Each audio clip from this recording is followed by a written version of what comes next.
Capítulo 251. Todos están convencidos de que esta batalla quedará como un registro inmortal. Ah. El ejército francés aún no ha cesado la batalla. Massena persigue al tercer ejército austríaco, Oudinot continúa aplastando a la infantería rusa de línea, y Serurier clasifica a los soldados que se rinden, cada uno luchando a su manera. Además, Lannes y Murat también se mueven apresuradamente para perseguir a los desertores. Sin embargo, solo Napoleón, el centro del ejército, permanece firme en la llanura de Marengo, observando los alrededores. De repente, el ayudante Marmont corrió hacia Napoleón y gritó: «Comandante en jefe, ahí vienen Eugene y de Sykes». Napoleón miró de reojo en esa dirección y sonrió. «¿No veo a Junot? Se sentirá ofendido. Por cierto, ¿dónde has estado que apenas llegas ahora? No es momento para bromas. Debe recibirlos con una cálida bienvenida». «Lo sé sin que me lo digas, Marmont». Como atravesando con un punzón, dos tipos de caballería perforaron al ejército ruso. Uno era muy familiar. Los carabineros a caballo, cuyo núcleo era la unidad postal que había luchado bajo el mando de Napoleón en Toulon, Vendée e Italia. El comandante real estaba más cerca de ser Junot que Eugene. Pero la otra era una unidad que nunca antes había visto. Una caballería que lucía turbantes, cimitarras y caballos árabes. Al frente de los soldados que parecían haber salido de un desierto medieval estaba, por supuesto, el apuesto dueño del harén, de Sykes. Al ver a los dos, Napoleón torció ligeramente la comisura de sus labios. «Les debo mucho». A diferencia de Napoleón, cuya expresión se volvió compleja, había un hombre que se alegraba sinceramente. El general que había resistido hasta hace un momento este caótico campo de batalla con intensa actividad física, Massena, que había estado persiguiendo al enemigo en un campo de batalla más intenso que cuando trabajaba como contrabandista, regresó momentáneamente. Para correr hacia Oudinot, que aún luchaba contra el enemigo. «Oudinot, mira allá. Es Freyschütz. Tengo ojos. Para venir de Egipto, tiene la piel bastante clara. ¿Se ha estado relajando? TSK, no necesitas fingir que no estás contento. Oye, tirador montado, has vuelto a disparar una vara mágica. Ja, ja, ja». El jefe de Estado Mayor Berthier, que luchaba en un rincón del campo de batalla, también reía como loco. «Dios mío, ha llegado Freyschütz. Esta guerra ha terminado». Incluso Berthier, quien normalmente siempre se mantenía sereno, esta vez lo había pasado mal. Junto a él, sus hermanos Víctor Leopold Berthier y César Berthier también gritaban de alegría. Todos ellos normalmente adoptaban el silencio y la frialdad como lema. «Oh. Freyschütz». Por supuesto, no todos celebran el regreso de Freyschütz. «¿Y Freyschütz?» De repente, Lannes preguntó a un jinete que mostraba una reacción muy intensa. «¿Qué pasa? ¿Has hecho algo malo? Murat?» «No, ese tipo siempre está ansioso por no enviarme a la marina. ¿No irá a buscarme problemas otra vez?» «Ja. En esta guerra, tú y yo prácticamente hemos ganado. ¿Cómo habríamos vencido sin capturar los cañones?» Lannes, presumiendo de sus méritos, miró a Eugene y se rió entre dientes. «Sin embargo, Freyschütz se ha llevado el primer puesto. Ja, ja, ja. Tendré que pedirle que invite la próxima vez». Si esta batalla hubiera sido un poco menos tensa, tal vez Lannes también habría saltado de alegría. En cuanto a la competencia por los méritos, Lannes es tan intenso como Napoleón. Pero en esta batalla de Marengo, cualquier general podría haber muerto. Si Eugene no hubiera llegado a tiempo, el ejército francés podría haberse desmoronado ante el contraataque ruso. Por eso todos están tan felices. «Vaya, realmente has crecido mucho. Ya no eres un general niño, ¿verdad?» De repente, un hombre de mediana edad saludó a la caballería de Eugene que se acercaba. «Ha pasado mucho tiempo, comandante Serurier». «Ciertamente ha pasado mucho tiempo, general Bonaparte. ¿Cómo estuvo Egipto?»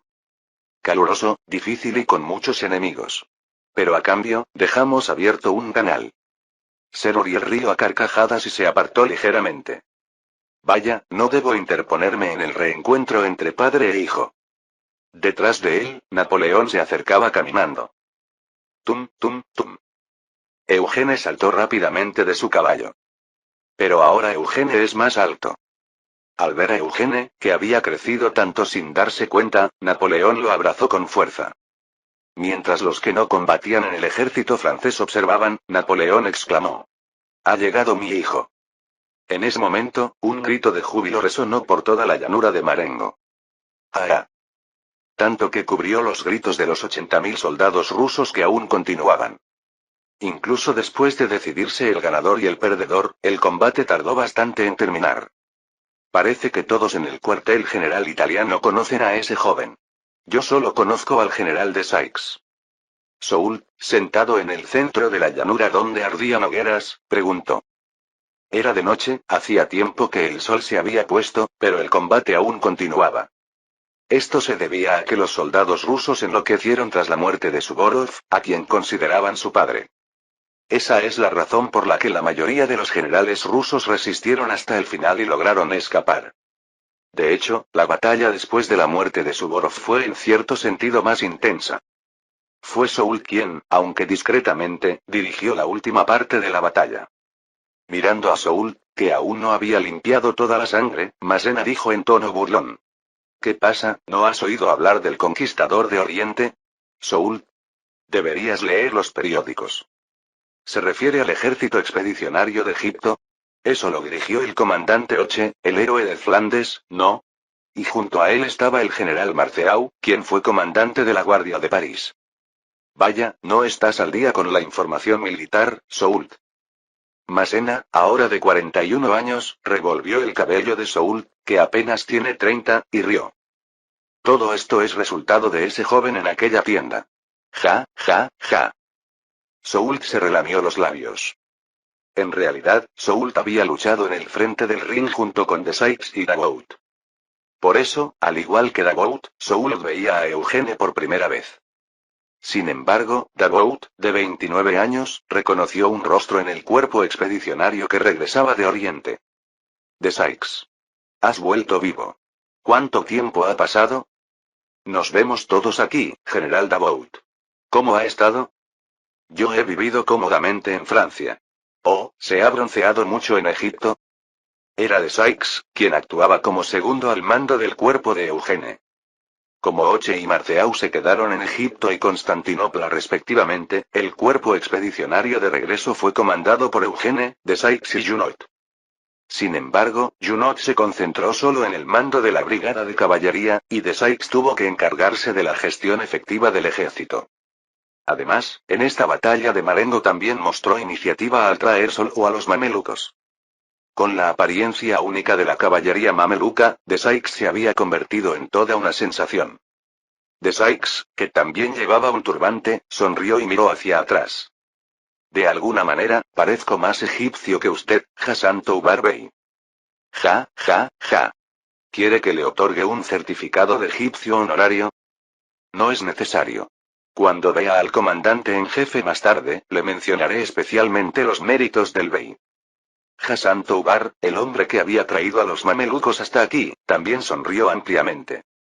Cuando el rey Constantino se una más tarde, ocúpate de él. Yo obtendré mi parte del comandante Eugene. En ese momento, Servorier, que estaba sentado escuchando, se volvió hacia Berthier y preguntó. Por cierto, ¿dónde están el comandante en jefe y el general Eugene? Han entrado en la tienda de mando. Entiendo que quieran ponerse al día después de tanto tiempo, pero no es momento de celebrar la victoria. Pero Berthier negó con la cabeza y respondió. No. Por el contrario, ahora es el momento de decidir las operaciones futuras. Los generales Bonaparte solo lo saben. Servorier parpadeó sin entender. En la batalla de Marengo, el ejército francés había vencido a 80.000 soldados rusos. También habían derrotado al primer ejército austríaco dirigido por Carlos. Entonces, ¿no ha terminado la guerra prácticamente con una victoria francesa? En ese momento, Sykes asintió igualmente. Es cierto. Todavía ni Austria, ni Rusia, y mucho menos Prusia, están en situación de abandonar la guerra. A pesar de la victoria en Marengo, la guerra aún no ha terminado. No a nivel táctico, sino estratégico. Dentro de la tienda de mando, Eugene se desplomó en una silla tan pronto como la vio. Plaf. Napoleón, que se quitaba el sombrero, levantó la mirada. Aunque se alegraba de ver a su hijo después de tanto tiempo, también tenía sentimientos encontrados.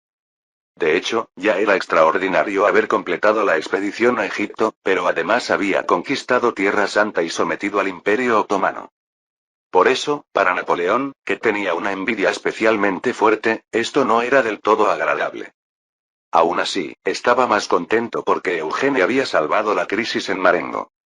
Pero, ¿cómo se atrevía el hijo a sentarse antes que el padre, sin mencionar que era el comandante en jefe? El estricto patriarca corso, Napoleón, estaba a punto de reprenderlo. Vaya, te has vuelto arrogante, hijo.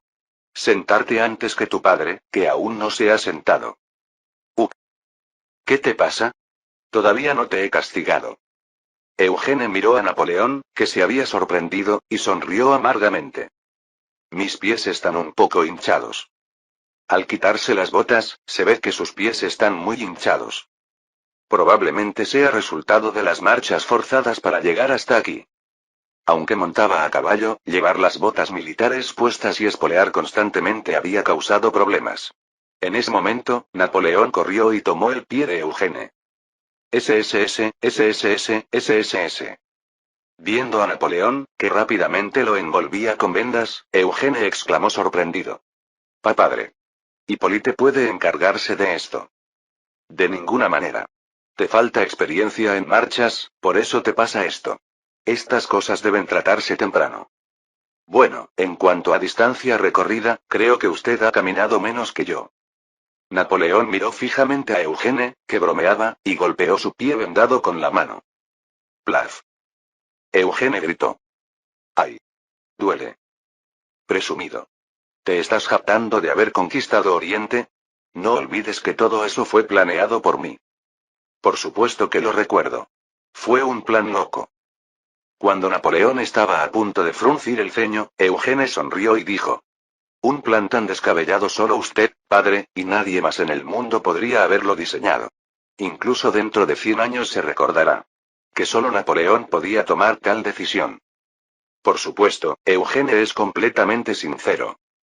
Si hubiera podido detener a Napoleón, nunca habría querido hacer esto 2 veces. De hecho, durante el proceso de batalla, Eugene casi fracasa varias veces. Si tan solo una batalla hubiera salido mal, el ejército expedicionario francés habría sido pasto del desierto. Napoleón, mirando fijamente a los ojos de Eugene, rió a carcajadas. Realmente has ido a Oriente y has vuelto con más habilidad para la adulación. Por cierto, ¿dónde está Pauline? Pauline, no, tía. Sí, tu tía. Veo que no lo has olvidado. De repente, los ojos de Napoleón brillaron.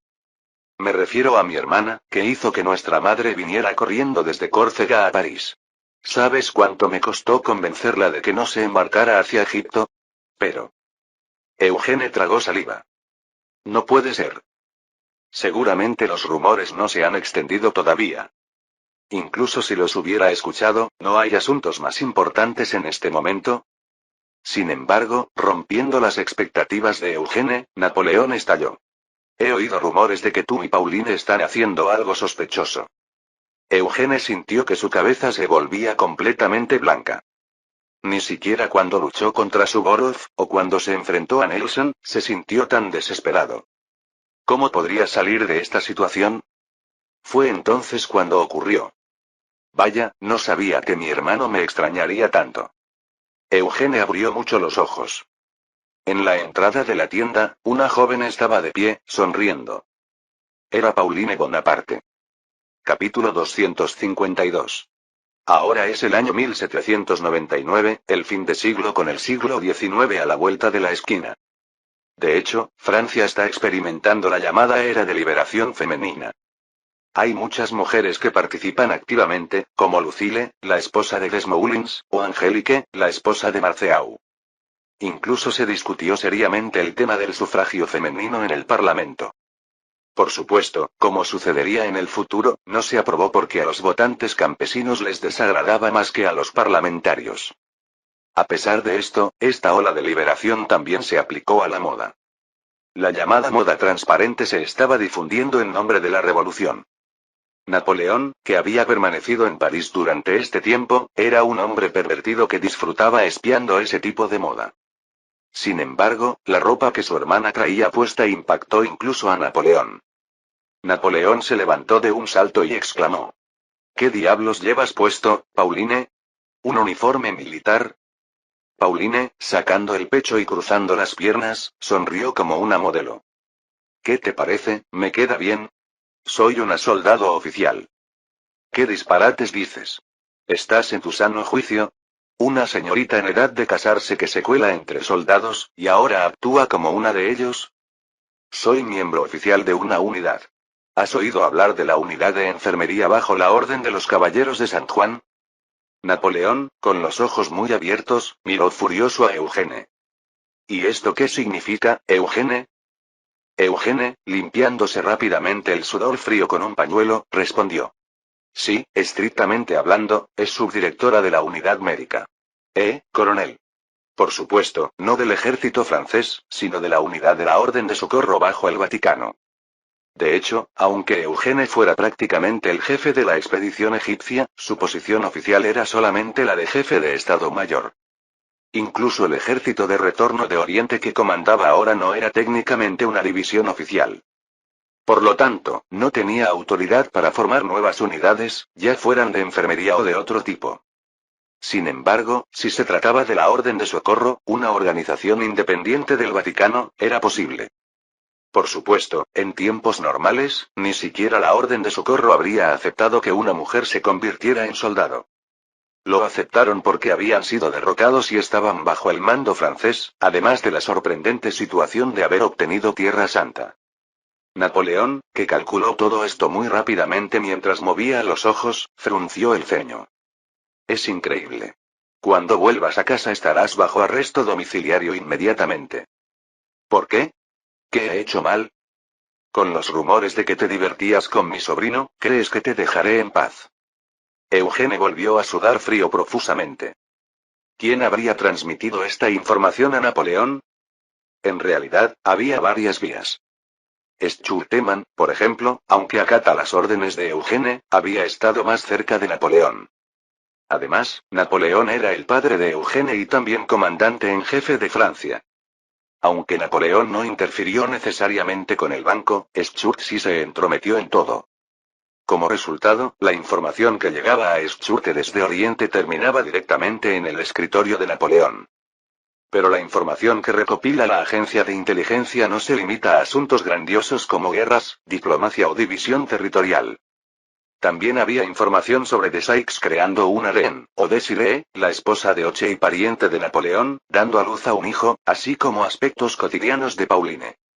Por ejemplo, si algún soldado había presenciado a Pauline y Eugene besándose. En ese momento, Pauline, descaradamente, se acercó a Eugene y lo tomó del brazo. Es verdad, ¿sabes? Nosotros nos enamoramos. Los ojos de Napoleón literalmente echaban chispas de intención asesina. ¿Eugene? El rostro de Eugene palideció. A este paso, moriría en la tienda en lugar de en el campo de batalla. Sin exagerar, dada la personalidad fácilmente excitable de Napoleón, era bastante posible. Justo cuando la mirada de Napoleón se dirigía hacia el sable desenvainado, Eugene rápidamente apartó el brazo de Pauline y golpeó la mesa. ¡Bam! Mientras Napoleón y Pauline retrocedían sorprendidos, Eugene gritó apresuradamente. Padre, no es momento para estas bromas. ¿Bromas? ¿Hasta dónde llegaste? No me digas que te acostaste con ella. No. Además, la guerra no ha terminado. En este momento, Eugene gritó más desesperadamente que en el campo de batalla. Ganar una batalla no significa ganar la guerra. Estamos en una crisis extrema. Napoleón abrió mucho los ojos. Aunque era evidente que Eugene gritaba para escapar de su apuro, lo que decía no era mentira. Ahora el ejército francés ciertamente había ganado repetidamente. Habían derrotado tanto al ejército austríaco como al ruso. Pero la estructura de Austria, Prusia y Rusia en la retaguardia siendo hostiles a Francia no había cambiado. Además, Inglaterra en el oeste probablemente estaría atacando todos los puertos franceses en ese momento. Cuanto más se prolongara esto, más desfavorable sería para Francia con sus rutas comerciales bloqueadas. Napoleón, observando a Eugene en silencio, preguntó. ¿Y bien? ¿Qué quieres hacer, Eugene? Solo entonces, limpiándose el sudor frío, Eugene suspiró profundamente. Debemos destruir el imperio. En esta oportunidad. Esto es exactamente lo mismo que Napoleón había dicho cuando envió por primera vez al ejército expedicionario francés. Si había alguna diferencia, era que Napoleón había tenido una idea relativamente espontánea. Por otro lado, Eugene había pensado en este problema durante mucho tiempo. Porque conocía la situación que se había desarrollado en la historia original. Napoleón, observando a Eugene en silencio, preguntó. No tengo la autoridad para eso. Sería diferente si ocupáramos Viena nuevamente. Si eso sucede, ¿el mérito sería tuyo? Viendo a Napoleón mostrar nuevamente un leve atisbo de celos, Eugene más bien sonrió. Esta situación era más fácil de manejar. Los celos se resolverían simplemente atribuyendo la gloria a Napoleón. Pero el problema con Pauline no tenía solución. No. Mire más allá. La conquista de Viena es solo el comienzo. ¿Qué? Usted lo dijo, que no tiene la autoridad. Pero si conquista Viena y desmantela el imperio, debe obtener esa autoridad. Eugene, con el rostro empapado en sudor, miró fijamente a Napoleón y declaró. Lo ayudaré a obtener Francia. Esta vez de verdad. Hasta ahora, Napoleón solo había tenido influencia efectiva. Pero ahora Eugene estaba diciendo que lo ayudaría a convertirse en el verdadero titular del poder. Después de mirar fijamente a Eugene por un momento, Napoleón habló. Pauline, sal. ¿Por qué? Quiero contarles la historia de amor entre Eugene y yo. Si sales y cuentas esas tonterías, tendrás que casarte con el archiduque Carlos ahora mismo. Cuando Pauline estaba a punto de abrir mucho los ojos, Napoleón hizo un gesto. Si no quieres eso, cállate y sal. Vamos, Eugene. Habla. ¿Cuál es tu plan? Esta vez Eugene también se sorprendió. ¿Por qué precisamente el archiduque Carlos? Sin embargo, no tenía tiempo para pensar profundamente en este asunto. Pauline salió mordiéndose los labios, y Eugene exhaló un suspiro de alivio. Se lo explicaré, padre. Porque finalmente tenía la oportunidad de explicar sin morir. Naturalmente, Pauline salió furiosa de la tienda de mando. Esto es ridículo. El archiduque Carlos. Aunque lo dijo como si fuera algo casual, Napoleón parecía serio. Seguramente no había mencionado el nombre de Carlos sin motivo. ¿Acaso mientras estaban en Egipto, Napoleón había planeado algo? Justo cuando Pauline se agarraba la cabeza confundida, alguien habló a su lado. El archiduque Carlos no es guapo, pero está soltero. Me asustaste. ¿Qué, Hipólite? ¿Por qué estás aquí? Oh, la noble dama que ignora la existencia de las personas. Un ayudante debe estar junto a su comandante. Mira, Marmont también está aquí, ¿no? G. Hipólite, que custodiaba la tienda de mando, estaba a punto de sonreír cuando el apuesto Marmont saludó con la mano desde el lado. Ha pasado tiempo, Pauline. De hecho, en la historia original, Pauline también tuvo un escándalo con Marmont. Sin embargo, ahora Marmont ni siquiera aparece en el radar de Pauline. Además, Marmont persigue a otra mujer. Pauline resopló y preguntó a Marmont. HMPH. ¿Te has acercado más a Caroline? ¿En mi ausencia? Bueno, hemos estado juntos en París todo este tiempo. ¿Cuándo te vas a casar? Se refiere a Caroline, la hermana menor de Pauline y la mujer que originalmente se habría casado con Murat. Marmont era bastante cercano a la familia Bonaparte. Esto se debía a que Napoleón había apreciado a Marmont como subordinado desde sus días de oficial novato. Como resultado, Leticia incluso consideraba a Marmont, junto con Junot, como un segundo hijo. Ahora que Junot no estaba tan cerca de la familia Bonaparte como en la historia original, Marmont era prácticamente parte de la familia Bonaparte. Pauline sabía que Caroline, que aún no había encontrado pareja, le gustaba Marmont. Después de todo, había visto las chispas entre Marmont y Caroline incluso en Viena, después de la primera guerra antifrancesa. Pero Marmont sonrió amargamente y negó con la cabeza. Eso no es tan fácil. El comandante en jefe tiene planes bastante ambiciosos. Pauline frunció el ceño y preguntó. No me digas que se trata de casarme con el archiduque Carlos. Eso salió a relucir. No se ha decidido definitivamente. Pero es cierto que está considerando una familia noble, especialmente alguien del rango de archiduque. Eso es ridículo. ¿Quién se cree que es? Marmont, el ayudante y secretario más cercano de Napoleón, sonrió enigmáticamente y dijo. El comandante en jefe es prácticamente el patriarca de la familia Bonaparte. Aunque la familia Bonaparte no es noble, pronto tendrá más poder que la antigua nobleza. Los matrimonios políticos son inevitables, Pauline. Marmont aún no sabía hasta dónde llegaría Napoleón. Pero al menos sabía que era muy probable que se convirtiera en el gobernante supremo de Francia. Aunque Francia había eliminado la nobleza, era una regla natural que la familia de un poderoso buscara buenos matrimonios. Sin embargo, para Pauline, esto significaba que tendría que renunciar a Eugene, que estaba en esa tienda. No puedo aceptarlo. En ese momento, Hippolyte se encogió de hombros y dijo a Pauline. ¿No tendrías más posibilidades de esa manera, Pauline? ¿Qué? Si se trata de una fuga romántica, la mujer con la que Eugene se quedaría sería la princesa Marie. Por lo que he observado. He visto a ambos. Cuando Pauline estaba a punto de llorar, Hippolyte se rió. Tal vez habría sido diferente si lo hubieras seducido en Egipto. Entonces Marmont, con los ojos muy abiertos, preguntó en broma. ¿Todavía no lo has seducido? Eso contradice los rumores. ¿Qué estás diciendo? Es un romance muy saludable. Solo nos hemos besado. Aquí ya se rumoreaba que incluso habías tenido un hijo.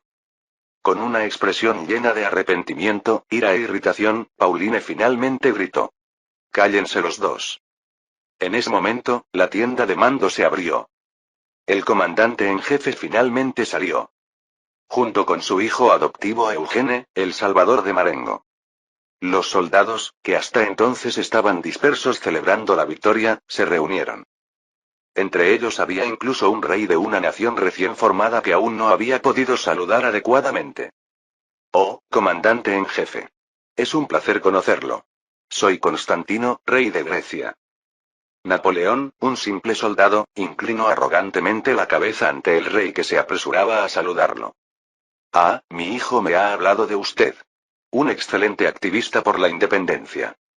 Es usted muy amable. Todo es gracias a su hijo. En ese caso, verá cosas aún más sorprendentes. De repente, Napoleón torció la comisura de los labios y se volvió hacia sus generales.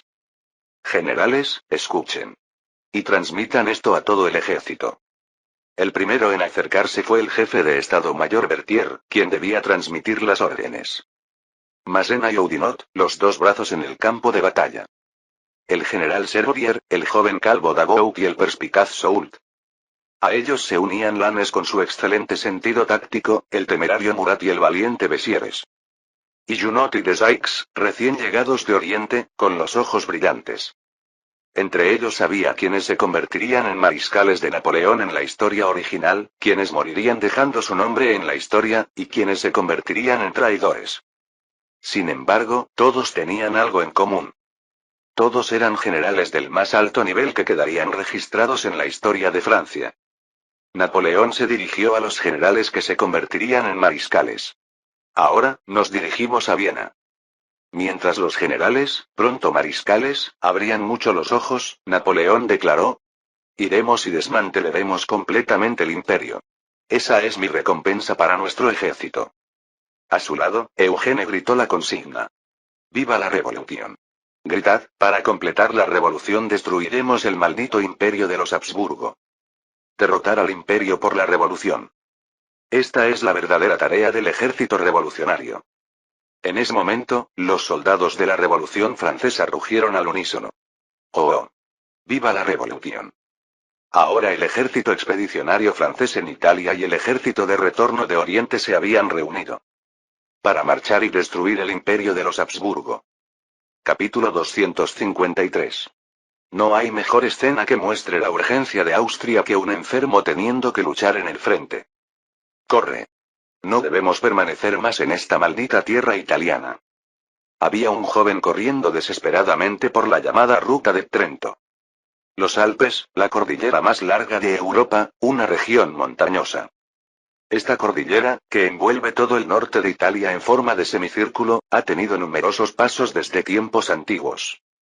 Entre ellos, la Ruta de Trento es el camino más corto desde Venecia hacia Austria. El nombre del joven es Carlos, el comandante del primer ejército austríaco en Italia. Era una escena donde los soldados habían desaparecido y el mando huía primero. De repente, el viejo Laverich, jadeando detrás de él, preguntó. Uf. ¿A dónde debemos ordenar que vaya el tercer ejército? Jefe de Estado Mayor Laverich, envía mensajeros hacia Suiza. Esa zona ahora está dentro de nuestra esfera de influencia gracias a Rusia. ¿Ordenará defender Suiza? Espoleando su caballo en la ladera de la montaña alpina, Carlos exclamó. No, Múnich. Paul Kray también debe ir allí. Ahora mismo ese es el único lugar donde podemos detener al enemigo. Este camino fue elegido simplemente porque Trento era donde estaba estacionado el segundo ejército. Carlos recuerda la táctica de Napoleón cuando atacó directamente Viena. Ya se demostró entonces que no se podía detener a Napoleón en Viena. Ahora la situación de Austria es aún peor que entonces. Las tropas bajo el mando de Napoleón son al menos 60.000. Mientras tanto, el primer ejército, que había sido la fuerza principal de Austria, fue prácticamente aniquilado en Caldiero. En esta situación, Carlos determinó que solo un lugar era defendible. Baviera, el ducado que tenía el tercer poder más grande dentro del antiguo Sacro Imperio Romano. Su Alteza el Archiduque, el terreno de Viena es mejor. De repente, Carlos gritó furioso a Melas, que murmuraba mientras lo seguía. Mariscal de campo Melas. ¿En qué nos convertimos porque usted nos dijo que esperáramos? ¿Eh? No, Su Alteza el Archiduque. ¿Eso? Piense si es que tiene cerebro. ¿Qué habría pasado si hubiéramos ido a Marengo? Carlos, con los ojos inyectados en sangre, rugió. En lugar de Eugene Freyschutz, nosotros habríamos atacado por la espalda. Directamente en la nuca de Bonaparte. El segundo ejército del mariscal Melas no puede considerarse de élite. Sin embargo, tiene 50.000 soldados veteranos, todos participantes en la anterior guerra antifrancesa. Si los hubiera llevado a Marengo, ciertamente podría haberse producido un gran cambio en la situación. Carlos presionó a Melas, cuyo rostro se había endurecido. El ejército no se mueve por teorías, Melas. Su Alteza el Archiduque, yo también he recorrido campos de batalla desde la Guerra de los 7 años. Por favor, absténgase de tales insultos. De ninguna manera. Pronto será el siglo XIX, Melas. ¿Sabe lo que eso significa? De repente, Carlos tiró de las riendas de su caballo y declaró. Defender puntos estratégicos, mantener líneas de suministro, mantener redes de comunicación. Lo importante no es eso, sino aniquilar al ejército enemigo. Eso es lo que Bonaparte ha demostrado. El grupo se detuvo momentáneamente siguiendo a Carlos. Abajo, a través del desfiladero, se podía ver al segundo ejército marchando. Carlos observó las filas de soldados con expresión compleja. De hecho, el segundo ejército era más familiar para Carlos que el primer ejército, que estaba compuesto principalmente por la Guardia Fronteriza Oriental Magyar. Después de todo, el segundo ejército era la fuerza encargada del frente del Rin. Pero, ¿podría realmente vencer a Napoleón liderando estas tropas? Incluso el gran ejército de 80.000 hombres dirigido por Suvorov, el mejor general de Rusia, y el tercer ejército austríaco habían sido derrotados. Aunque no se sabía cuántas bajas habían sufrido, su moral debía estar por las nubes. Su Alteza el Archiduque, ¿no es importante entonces mantener nuestras fuerzas militares? Carlos, sumido en sus pensamientos, despertó ante la pregunta del subjefe de Estado Mayor Schmidt. Eso funcionaría si fuéramos Bonaparte, Schmidt. ¿Qué quiere decir? Desafortunadamente, no es solo el ejército lo que no debemos perder. Carlos respondió con expresión complicada. El emperador, mi hermano, y la capital son símbolos que no debemos perder. Si los perdemos, nuestro imperio se acabará. Esta era la idea de Schmidt. Múnich es un campo de batalla donde Carlos ya había tenido éxito defendiéndose contra Moreau. Pero una batalla defensiva inevitablemente causará desgaste de tropas. ¿No sería mejor maniobrar para preservar la fuerza militar en lugar de librar una defensa difícil? A pesar de esto, Carlos consideraba que perder al emperador y Viena significaría el fin. El jefe de Estado Mayor Laverich inclinó la cabeza confundido. ¿Qué quiere decir? Si solo protegemos a su majestad el emperador. ¿Cuántas nacionalidades hay en nuestro ejército, jefe de Estado Mayor Laverich? Bueno, demasiadas para contarlas. El bastón de mando de Carlos señaló hacia el desfiladero. Exacto. Tenemos magiares, bohemios, alemanes de las tierras altas y de las tierras bajas, e incluso flamencos mezclados. El emperador y la capital son el vínculo que mantiene unido a este imperio. ¿Y si los perdemos? Aunque aún no era la era del nacionalismo, existía cierta distinción racial basada en linaje, cultura e idioma. Por supuesto, Austria estaba teniendo éxito en mantener unidos a al menos 9 grupos étnicos diferentes. Sin embargo, eso era posible porque el símbolo del emperador había creado una fuerza cortesana centrada en Viena. Si este símbolo y la región capital de Viena cayeran, el imperio también se derrumbaría. La última vez, Napoleón solo disolvió el Sacro Imperio Romano, pero ahora sería diferente. Definitivamente debemos detenerlos en Múnich. La ayuda del duque de Baviera es crucial, pero no sé si nos la dará. De repente, el rostro de Carlos se ensombreció. Porque el ducado de Baviera era tradicionalmente un competidor de la casa de Habsburgo. Al final, la guerra es un acto violento que es una extensión de la política. Noticias urgentes, Su Majestad. En el Palacio de Schönbrunn en Viena, en el despacho imperial. El consejero imperial Turgut llegó apresuradamente. Como ex canciller que había abogado por una línea dura, el emperador no lo recibía con agrado. Especialmente en una situación donde acababa de recibir noticias de derrota. Con aspecto cansado, el emperador José II respondió mientras revisaba documentos. Ya escuché que Rusia perdió. Los supervivientes, incluido el general Korsakov, han regresado. He ordenado que se envíe una carta al zar solicitando tropas adicionales. No es eso. El frente del Rin. ¿Qué quieres decir? El general Friedrich von Oche con el cuarto ejército debería estar allí. Además, las tropas de apoyo de Prusia. En ese momento, Turgut exclamó. Moreau, el francés Moreau, ha derrotado al general Oche. Turgut, fiel a su línea dura, tenía contactos en el frente. Por eso había obtenido la información antes que el ministro de Estado Weinsberg. Como prueba, Weinsberg estaba pálido, incapaz de decir nada junto al emperador. El emperador Francisco preguntó nuevamente, agarrándose la cabeza. ¿Qué ha sido del cuarto ejército? Por ahora, de los 30.000 hombres, parece que solo perdimos unos 2,000. Actualmente están en retirada. Eso es una bendición dentro de la desgracia. El emperador, suspirando profundamente, se volvió hacia otro pálido anciano. ¿Qué debemos hacer ahora? Conde Wallis. El presidente del Consejo de Guerra, Wallis, movió los ojos y aconsejó. Hay una opción que puedo pensar. Múnich. ¿Por qué? El terreno en Austria es mucho más escarpado. Allí hay bosque. El bosque germánico ancestral. Además, si el electorado de Baviera nos ayuda. Como veterano con amplia experiencia en el campo de batalla, Wallis ofreció una respuesta sensata. Puede ser el único lugar donde nuestro ejército imperial pueda luchar desde una posición ventajosa en esta guerra. A menos que haya una estrategia especial, el camino que Austria puede elegir es claramente uno. Una batalla defensiva. Múnich es un lugar donde se puede utilizar el bosque para una defensa. Sin embargo, hay un problema. La casa de Wittelsbach ha gobernado Baviera durante los últimos 800 años. Durante ese periodo, los Wittelsbach aspiraron al trono del Sacro Imperio Romano. Es decir, eran competidores de los Habsburgo. Además, hay otro problema.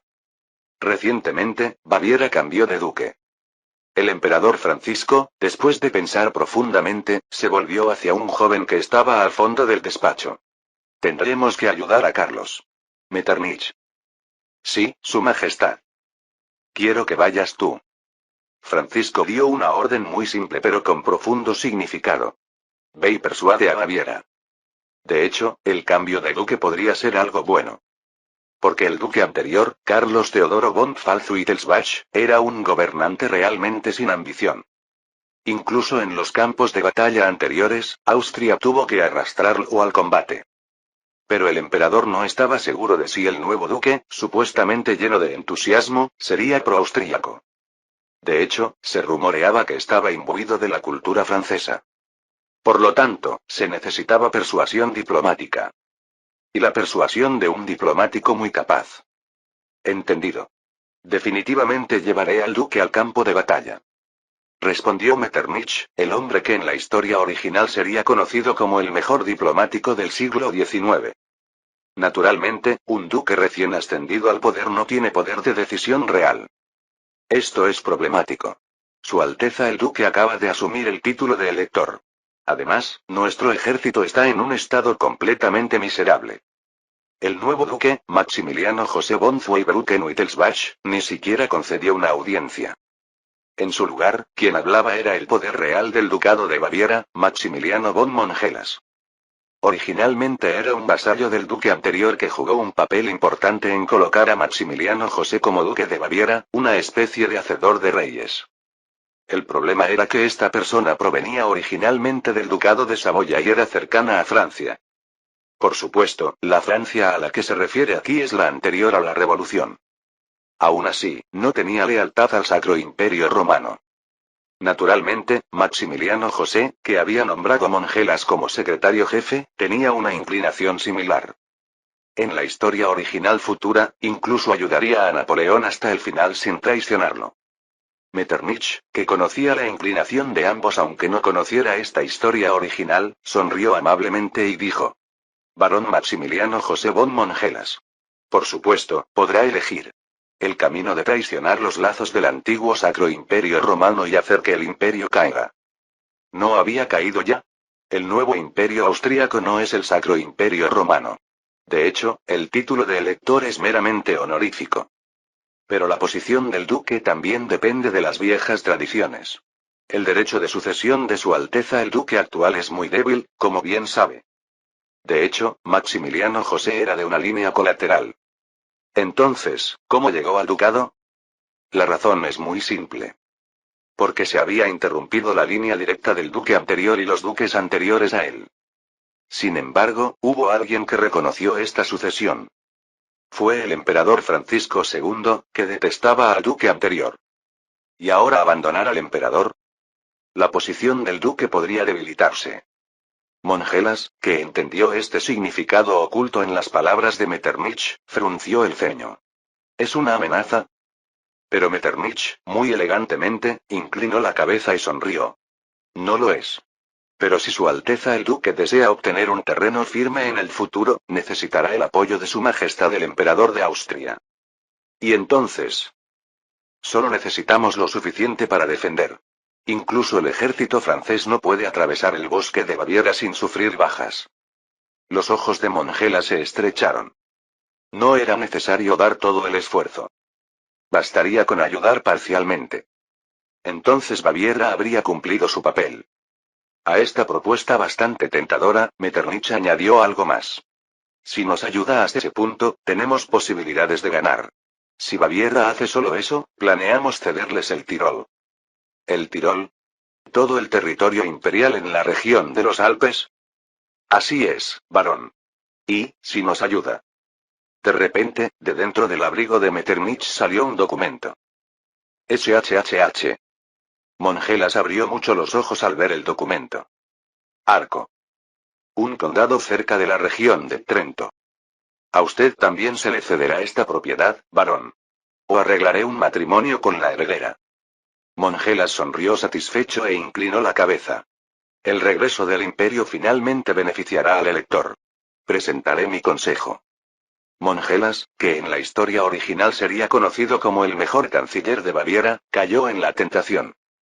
Precisamente por el mejor diplomático de Austria, quien en la historia original contribuiría a la caída de Mongelas.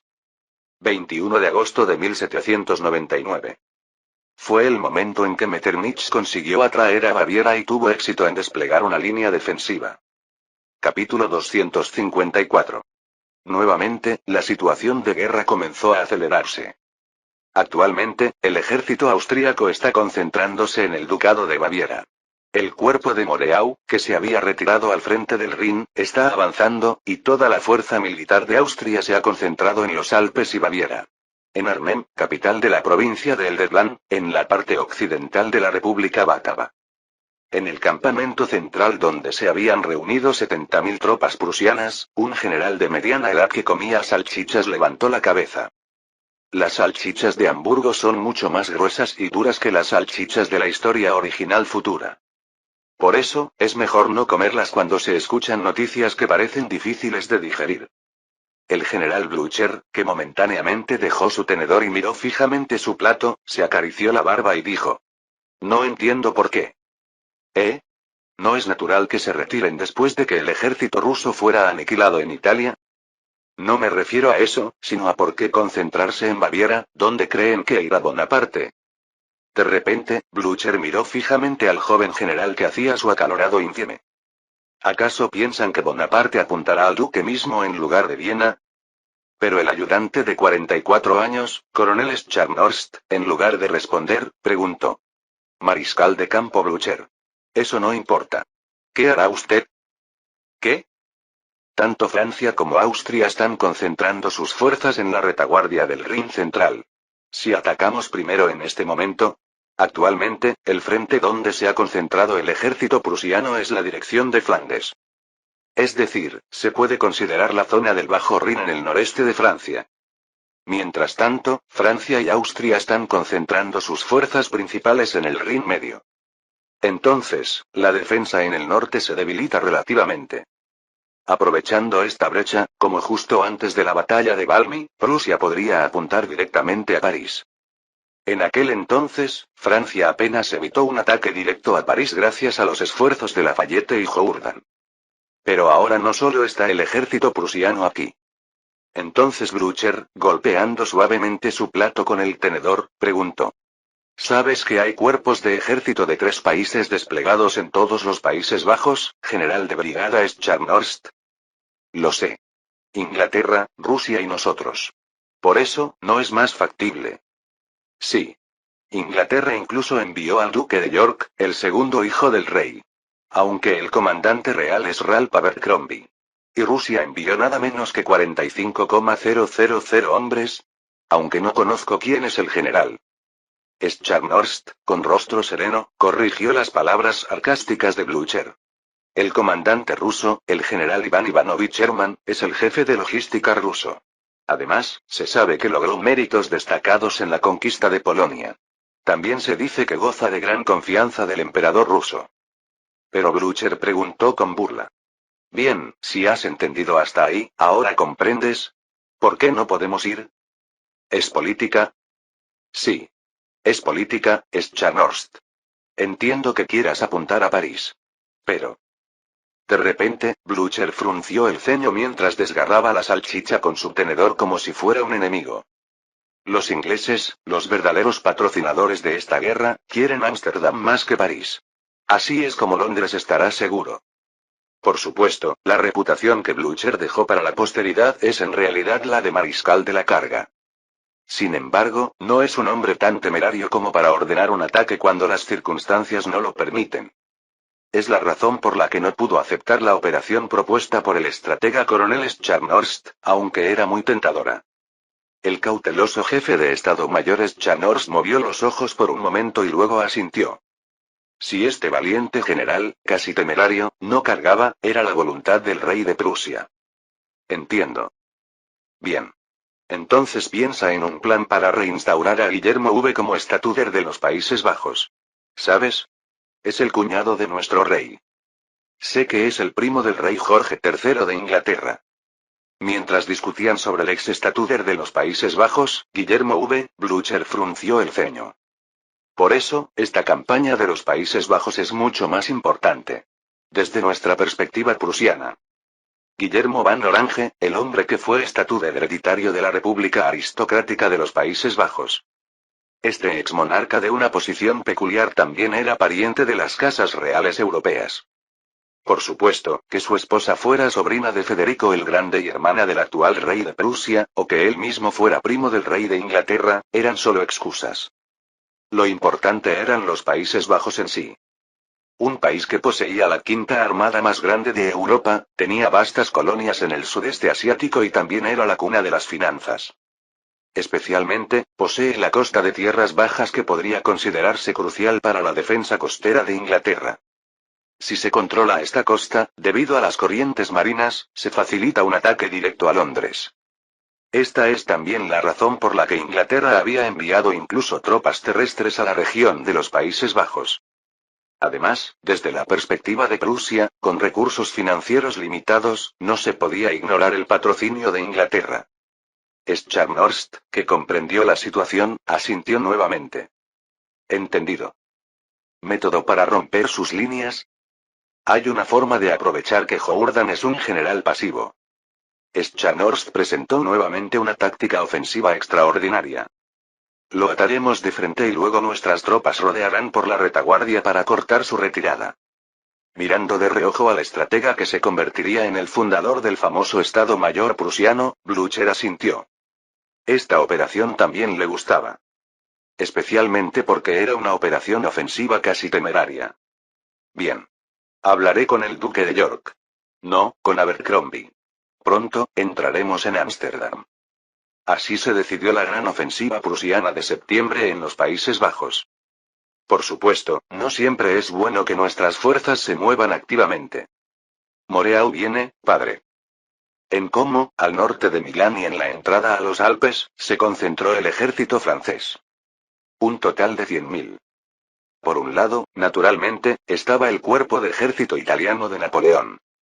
Sin embargo, el otro lado era bastante heterogéneo. Era el cuerpo expedicionario de retorno de Egipto, comúnmente conocido como el Cuerpo de Oriente. Una fuerza compuesta por poco más de 13,000 soldados retornados de Eugene y 20.000 tropas griegas de Moldavia. Estas fuerzas extremadamente heterogéneas se reunieron en Como con un solo propósito: la destrucción del Imperio austríaco. Pero primero se difundió una noticia inesperada. Napoleón, sorbiendo café caliente en la tienda de mando, frunció el ceño. ¿Es producto de tu juguete? Aunque Zhukovsky casi fracasa, la red de información de Schurte es bastante buena.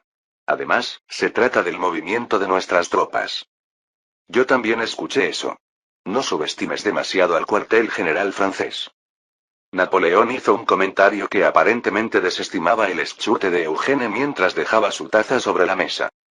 Entonces, ¿Moreau ha cruzado el Rin? Los generales, que estaban en una reunión durante la hora del café dentro de la tienda de mando, se miraron entre sí. Moreau, el hombre que había sido el héroe del Rin durante la Primera Guerra Contrarrevolucionaria. Recientemente había sufrido un fracaso en la expedición irlandesa y había sido derrotado por Suvorov en Suiza. Sin embargo, los generales del cuerpo italiano que se habían enfrentado directamente a Suvorov lo sabían. Cualquiera que hubiera luchado contra Suvorov, excepto Napoleón, habría perdido. Incluso Napoleón casi pierde hasta que llegó Eugene, o hasta que Suvorov murió. Por lo tanto, la llegada de Moreau significaba que había aparecido un poderoso refuerzo para el ejército francés. De Sykes, que había llegado a esta conclusión militar, inclinó la cabeza confundido. ¿No es bueno? Si nos unimos con el general Moreau, podemos luchar en superioridad numérica. SHH, de Sykes. Silencio. ¿Qué sucede, general Massena? Por otro lado, el más astuto Massena chasqueó la lengua y reprendió en voz baja. ¿Me preguntas por qué no lo sabes? Moreau es el rival del comandante en jefe, el rival. ¿Qué ventaja tendríamos al unirnos con él? Es decir, surgen problemas políticos y militares simultáneamente. Napoleón se convirtió en comandante en jefe gracias a sus méritos militares. ¿Qué pasaría si apareciera alguien con méritos militares comparables a los de Napoleón? Por supuesto, los generales están viendo a Eugene, que se ha convertido en el conquistador de Oriente. Pero Eugene, además de ser el hijo adoptivo de Napoleón, aún es adolescente. Sin importar cuántos méritos haya acumulado, no es de la realeza. ¿Qué podría hacer un adolescente en un sistema republicano? Moreau es completamente diferente. Si Moreau derrotara a Austria, el mayor mérito podría caer en sus manos. También hay un problema militar. ¿Obedecería Moreau las órdenes de Napoleón? De Sykes preguntó con expresión incrédula.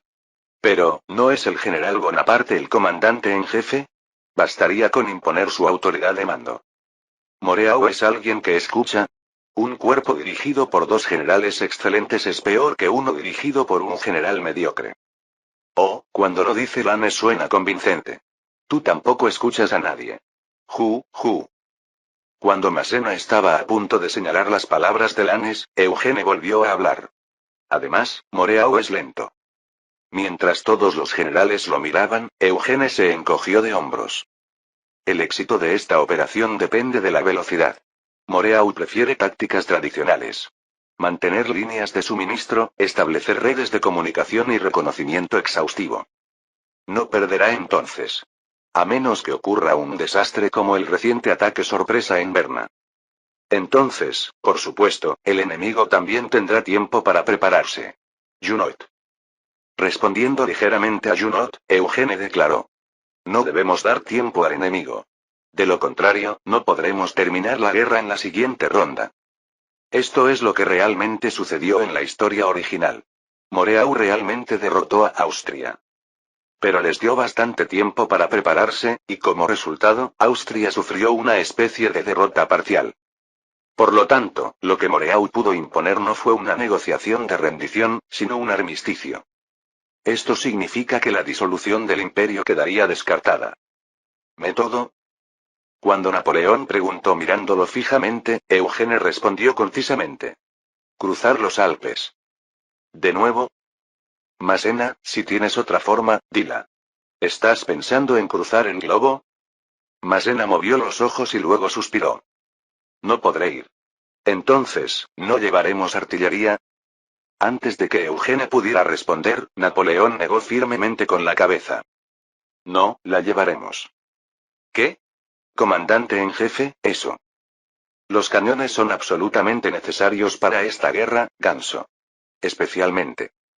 Cuando el jefe de Estado Mayor Berthier estaba a punto de gritar sorprendido, Napoleón declaró señalando fuera de la tienda de mando. Esos monstruos rusos son absolutamente necesarios. Se refería a los 100 obuses curvos unicornio, llamados licorne en francés. Originalmente, la ruta más rápida desde Como es la ruta de Zúrich. Ah. No es casualidad que Suvorov, tras vencer en Suiza, bajara a Milán a través de Como. Sin embargo, si Napoleón elige la ruta de Como, llegará más lento que Moreau. Por lo tanto, el camino por el que ahora grita el soldado francés es otro. Es la ruta que sube desde Como hacia el oeste, al Eco, pasando por el Principado de Liechtenstein. El problema era que este camino era aún más difícil. Viendo a un soldado caer por el precipicio, otros soldados gritaron. Otro muerto. Dios mío, esto es una locura. ¿Es realmente necesario llevar los cañones? Hay que detener los carros. Históricamente, este camino es tan estrecho que casi ningún soldado lo ha transitado. Por eso, los 70.000 soldados de infantería marchan en columna, y la caballería de aproximadamente 5,000 jinetes también marcha desmontada. Pero el verdadero problema son los 100 cañones unicornio que se llevan por la obstinación de Napoleón. Justo cuando las quejas de los soldados estaban a punto de alcanzar el cielo. Escuchad, caballeros. Un general con sombrero gritó desde la cima más alta del paso. Su nombre era Napoleón, el jefe del cuerpo que cruzaba los Alpes en otoño. Es decir, el hombre que decidió esta locura. Estamos haciendo historia. Al cruzar esa cima, nos espera Austria, el fantasma del viejo imperio. Mientras los soldados fruncían el ceño y se volvían, el bastón de mando de Napoleón señaló hacia el norte. La fuente de la contrarrevolución y la raíz de la ruina de Francia. Es hora de acabar con todo eso de una vez por todas. La marcha en alta montaña es agotadora. Además, los soldados aquí son conscriptos. Por eso, aunque se mueven con entusiasmo cuando ganan batallas o consiguen botín, son fundamentalmente reclutados por la fuerza. Y en esta campaña italiana, al ser básicamente defensiva, no hubo botín. Sin embargo, el anhelo por la revolución existe en todos los soldados. La gran revolución que derribó el antiguo régimen y abrió un nuevo mundo. Los que amenazan esa revolución están en el norte. Además, también está el enemigo que hace que los soldados crucen los Alpes con tanto esfuerzo. Ha llegado el momento de cambiar la historia. También ha llegado el momento en que el tesoro del Imperio Austríaco será vuestro. En ese momento, los ojos de los soldados cambiaron. El tesoro imperial. Los soldados que habían estado en Viena antes recordaban aquel lujoso palacio, y los que no, lo imaginaban. Aunque el Sacro Imperio Romano había sido disuelto, Viena en Austria había sido el bastión de los Habsburgo durante 800 años. ¿Cuántos tesoros habría? Durante la victoria en la Primera Guerra Contrarrevolucionaria, debido a una especie de compromiso, no pudieron saquear adecuadamente. En ese momento, Napoleón gritó: Caballeros, yo creo que en el diccionario francés no existe la palabra imposible. ¿Cuál es vuestra opinión? En ese instante, Eugene, que lideraba la caballería abajo, exclamó: No existe lo imposible. Simultáneamente, los soldados clamaron en francés rudo, en dialecto gascón y en provenzal: Vamos. A los Alpes. A Austria. Matémoslos a todos. El tesoro del emperador es mío. Justo cuando los soldados estaban a punto de reanudar su marcha con energía, Hipólite se quejó junto a Eugene. Por Dios. A mí me parece imposible. Pero Eugene sonrió levemente y respondió en voz baja: No te preocupes, una vez que crucemos ese punto, hay unidades de suministro que enviamos por adelantado. ¿No notas que el rey Constantino no está? ¿Qué? ¿Realmente crees que cruzaríamos los Alpes confiando solo en un discurso? Un ejército expedicionario de 100.000 hombres. De ellos, 30.000 venían de Grecia.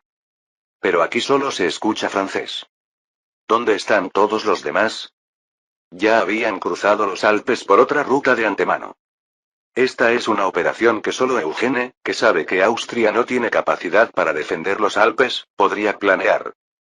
Eugene sonrió con picardía. Esta batalla se desarrolla toda según el plan. En ese momento, el caballo de Napoleón relinchó. Y. El nombre a ese caballo es Marengo. Es un caballo árabe que Eugene trajo de Egipto como regalo. Era el momento en que el caballo de Marengo cruzaba los Alpes. Junto con ese famoso e inmortal diccionario. Capítulo 255. Una vez existió aquí un noble llamado Príncipe Elector. Su Alteza el Duque, le agradezco profundamente su ayuda. Austria nunca olvidará este favor. Carlos, Erzherzog de Reich, Archiduque de Austria en inglés. Poseedor de un título que solo podían usar los príncipes de la Casa de Habsburgo.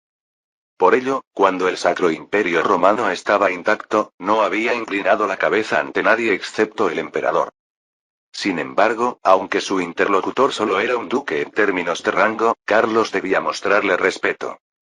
Porque alguna vez había ostentado uno de los 7 gloriosos títulos del imperio, reservado a la alta nobleza. Era el príncipe elector, Kurfürst, el duque de Baviera Maximiliano José. Por eso Carlos ahora lo llamaba por el título comúnmente usado en el exterior, Gran Duque Gran Duque. Aunque estrictamente hablando, ahora que el Sacro Imperio Romano había sido disuelto, el título de príncipe elector ya no existía. Ja, ja, ja. No se preocupe, Su Alteza el Duque. Hace apenas 3 años éramos un solo imperio. Y debemos volver a ser un solo imperio. Agradezco sus palabras. El duque anterior fue lo suficientemente tonto como para aceptar la disolución del imperio. Ese estúpido Carlos Teodoro. Maximiliano José recibió con gran entusiasmo a Carlos, cubierto de polvo. Esta vez debemos derrotar a los traidores franceses y restaurar el mundo legítimo. Vamos, primero la PS.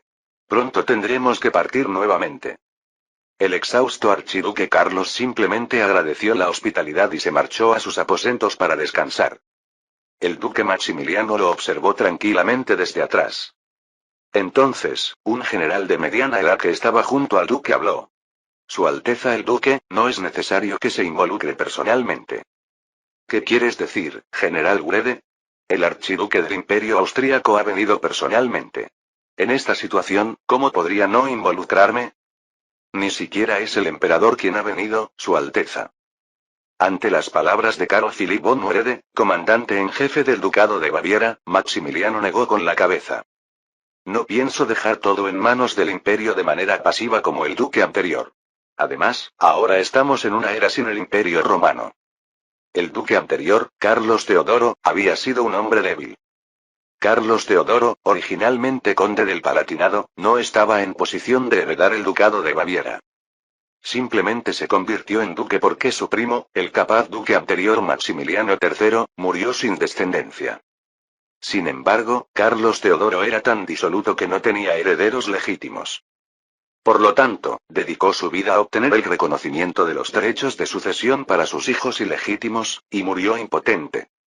No tenía mucho interés en gobernar el país. Incluso cuando estalló la revolución y el mundo cambió, simplemente imploró débilmente la ayuda de Austria. Fue Carlos quien defendió Baviera en aquel entonces. Pero el nuevo duque, Maximiliano IV, primo de Carlos Teodoro, era diferente. No solo estaba lleno de ambición, sino que también tenía una visión más amplia. De repente, el duque Maximiliano miró a sus cercanos vasallos y dijo: debemos pensar en lo que vendrá después de esta guerra. General Wrede, y barón Mongelas. Tiene razón, Su Alteza. Sin embargo, ¿no es la seguridad de Su Alteza lo más importante? Ja, ja, ja. Si algo me sucede, mi hijo Ludwig heredará. Si eso ocurre, te lo encargo, Mongelas. Maximiliano sonrió mirando a su secretario jefe, que aunque había fomentado la guerra, se preocupaba por la seguridad del duque. Esta vez debemos demostrar la presencia de Baviera, Mongelas. Ganemos o perdamos, sin eso no tendremos futuro. Este Maximiliano se convertiría en el firme aliado de Napoleón en la historia original. Maximiliano ya lo sabía. Que la Francia revolucionaria era la tendencia dominante de la época. Sin embargo, si se rendía débilmente, no habría futuro para Baviera. Otros principados nobles dispersos a lo largo del Rin se enfrentaban al peligro de que Francia confiscara sus territorios. Para proteger su territorio y al mismo tiempo preservar su linaje, se necesitaban medidas extraordinarias. Eso significaba que debían ganar al menos esta batalla. Fue entonces cuando ocurrió. Papá. De repente, desde el interior del palacio, una niña corrió hacia el duque vestido con uniforme blanco. El duque se volvió sorprendido. Vio a una mujer y niños con vestidos. Vaya, Carolina. Te dije que no trajeras a los niños. Lo siento, Su Alteza el Duque. No me hace caso en absoluto. Amalia, no te dije que escucharas a tu madre. La niña, Amalia, se enfadó. Ella no es mi madre, padre. Ni siquiera te impide ir al campo de batalla. Podrías morir. La duquesa Carolina de Baden era la segunda esposa del duque. Como se habían casado hace 2 años, aún no tenían hijos. Por lo tanto, los 3 niños que habían corrido hasta aquí eran todos hijos de su primera esposa. El duque sujetó por los hombros a Amalia, la hija mayor. Amalia, escúchame bien. Si muero en esta guerra, tú, junto con Ludwig, deberás cuidar de tus hermanos. No quiero. Quédese en casa, por favor. Dicen que los soldados revolucionarios franceses son como demonios. Dicen que incluso hay un tirador que dispara balas mágicas. Sí, debo ir a luchar contra esos temibles individuos. Para protegerlos a ustedes. De repente, el duque Maximiliano soltó una fuerte carcajada. Además, no se atreverían a dispararme una bala mágica. Jesucristo me protegerá. Ja, ja, ja. Por supuesto, ni Maximiliano ni su hija mayor, Augusta Amalia Ludovica, sabían que en el futuro de la historia original, ese tirador de balas mágicas podría haberse convertido en su yerno y esposo. Con la sensación de estar en una encrucijada del destino, Maximiliano le dijo con firmeza a Carolina. Te encargo a los niños, Carolina. Carolina, con lágrimas en los ojos, respondió. Vuelva a salvo, Su Alteza. Era el día en que el duque Maximiliano, jefe de los 40.000 soldados bávaros, partía. Para luchar contra Eugene, quien podría haberse convertido en su yerno. Aquí también hay personas a quienes no les agrada el activo desempeño de sus propias tropas. ¿Por qué demonios Bonaparte va primero a Múnich? Moreau, que acababa de ocupar el ducado de Württemberg en el este del Rin, gritó. De hecho, incluso durante la primera guerra de coalición contra Francia, Moreau prácticamente había dominado esta región. Sin embargo, en aquel entonces, estaba tan ocupado avanzando hacia Baviera que cargó sin preocuparse por la retaguardia. Como tuvo problemas con los suministros en ese momento, esta vez conquistó este lugar primero. Pero mientras tanto, llegó a Moreau una noticia como un rayo. La maniobra alpina del comandante en jefe Napoleón. Había pensado que tal vez apuntaría directamente a Viena como en la guerra anterior. Sin embargo, no esperaba que cargara hacia el ducado de Baviera. De repente, la Arpe, con el rostro sin afeitar, respondió sentado en la tienda. La ofensiva rápida es la especialidad del comandante en jefe. No te pregunté a ti, la Arpe. Esto es un asunto de división de roles. El comandante en jefe Bonaparte en Italia, yo en el Rin. ¿No es esta la disposición que el propio Bonaparte estableció? La guerra. En ese momento, la Arpe, con su rostro cubierto de barba, gritó. No es un juego de planes burocráticos, comandante. Moreau, Bernadotte y Brune, sentados en la tienda de mando, se estremecieron. Todos los generales presentes habían sido derrotados en la reciente campaña suiza. Por lo tanto, las palabras de la Arpe tenían un punto que les golpeaba profundamente. Si las cosas hubieran ido según lo planeado, para entonces el cuerpo del Rin habría dominado Suiza y estaría avanzando directamente hacia Austria. O habrían detenido a Prusia en Flandes. Moreau estaba siguiendo el mismo camino que había tenido éxito antes, sin haber logrado ninguna de las dos cosas. La ofensiva central del Rin hacia Baviera. La única diferencia con aquella vez podría ser que de Sykes no estaba presente. De repente, la Arpe miró a todos los generales en el cuartel general y exclamó. En el campo de batalla, la situación siempre cambia rápidamente. ¿División de roles? Es por eso que, incluso después de ser derrotado en Suiza, sigue obsesionado con luchar solo aquí. Oye, la Arpe. Te estás pasando. Cállese, Bernadotte. La Arpe señaló a Bernadotte. Tanto el comandante como yo perdimos. Por eso el comandante en jefe Bonaparte está avanzando a pesar de las dificultades. Porque no confía en nosotros y cree que llegaremos tarde. En ese momento, Bernadotte no pudo contenerse y desenvainó su sable. SHHH.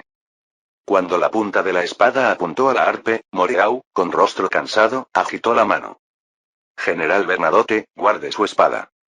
Este suizo está insultando insolentemente a un héroe de la revolución. Está bien. De todos modos, es algo decidido por el comandante en jefe. Moreau frunció el ceño y miró a Brune.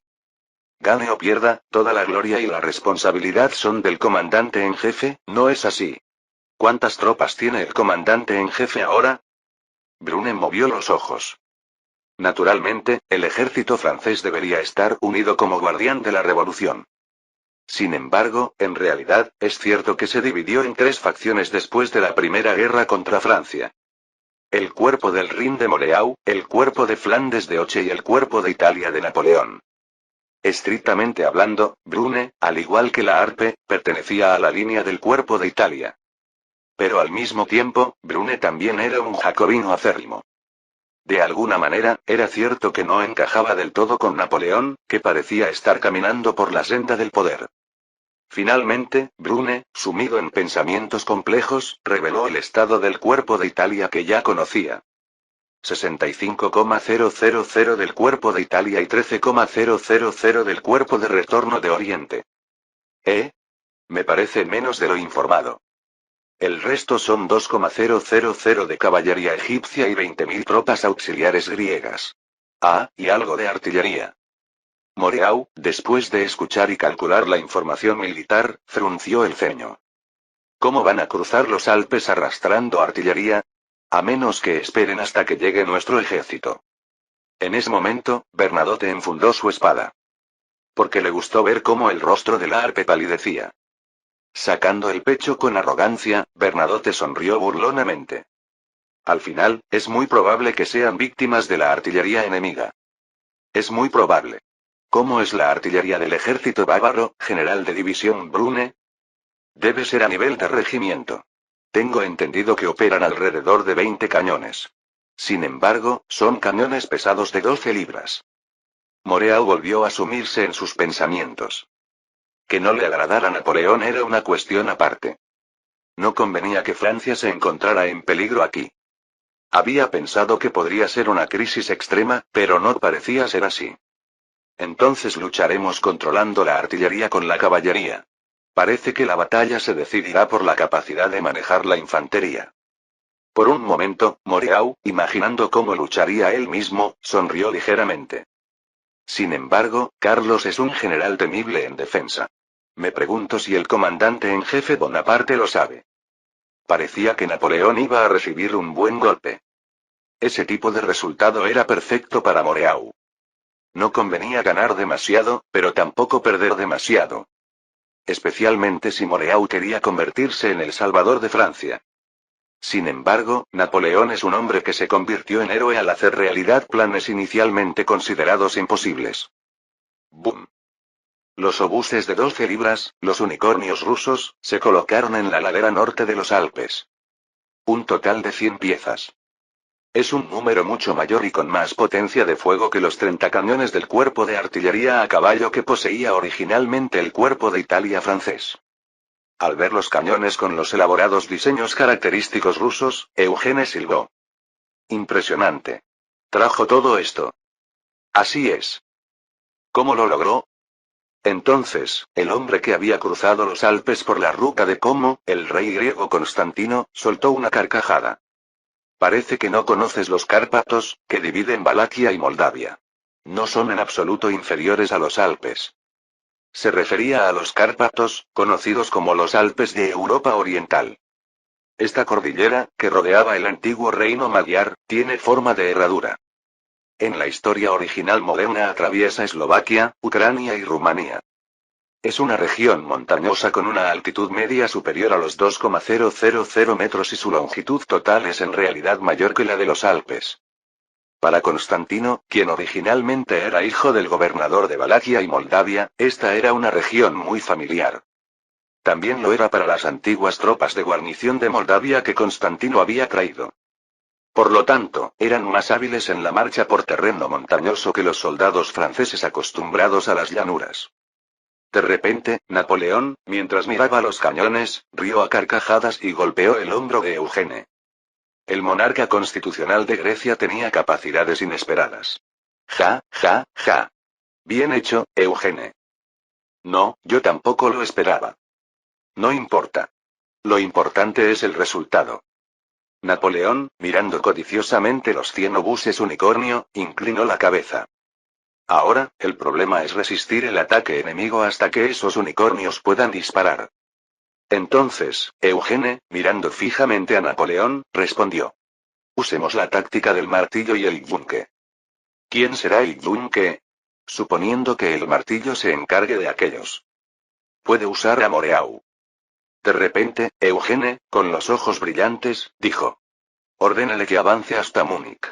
Entonces, ese movimiento en sí mismo servirá como yunque, impidiendo que el enemigo se mueva fácilmente. El martillo y el yunque. La táctica tradicional griega que el famoso Alejandro solía usar frecuentemente. Cuando la infantería resiste el ataque como un yunque de herrería que soporta el metal, la caballería golpea directamente como un martillo que forja el metal y destruye al enemigo. Sin embargo, en la era de la artillería, el poder de fuego en sí mismo también puede convertirse en el martillo. Napoleón, que había estado escuchando en silencio, torció la comisura de los labios. Bien. Entonces, hagamos que nos convirtamos en el martillo. Hijo, ¿están preparadas las granadas? Eugene sonrió y saludó militarmente. Por supuesto, padre. Principios de septiembre de 1799. Finalmente, el cuerpo de ejército de Napoleón llegó al norte de los Alpes, al Ducado de Baviera. Junto con 80.000 tropas principales francesas y 20.000 tropas de suministro griegas. Por supuesto, ni siquiera Eugene había pensado que le esperaría el suegro de la historia original. Fin del capítulo 255.